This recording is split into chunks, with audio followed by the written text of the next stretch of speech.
All right, guys, Americans Bee here. I wanted to do a video. Kind of got humbled the other day by a gal who was asked a question about the dearth, and I saw a picture of a watermelon full of bees on it, and I immediately panicked and was like, "No, do not do that," because I feel like a lot of times, when people see that, non-beekeeper sorts who see that, they look at that and like, oh, I want to help the bees. That's cool.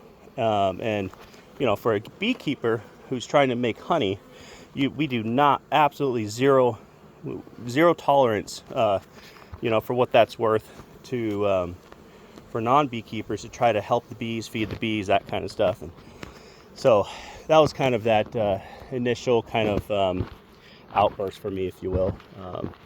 But she came back and she said, hey, I'm trying to find information, more or less, and as a group expert, can you please help out?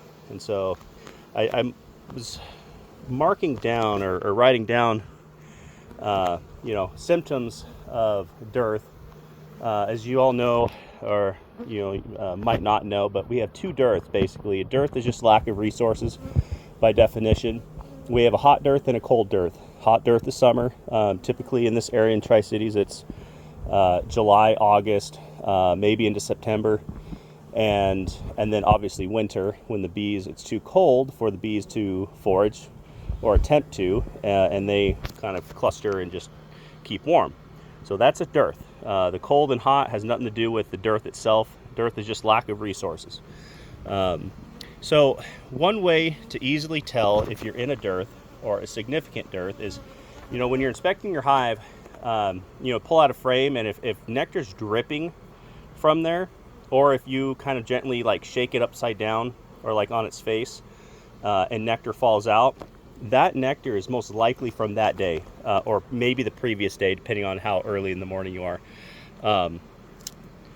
So what I wanted to show is that this is honey that dripped out of a honey super, because I'm collecting my supers right now, and it's July 6th, by the way. See how it's pretty liquidy, viscous, but that has nothing to do with the dearth. It's just really warm right now, and a frame, I had them set on kind of leaning against each other, and one frame kind of smudged another capped area, but there's no bees on it. If this was a significant dearth, this thing would be covered with bees by now. And this has been here for about 10 minutes. It's actually kind of hot just from sitting in the sun.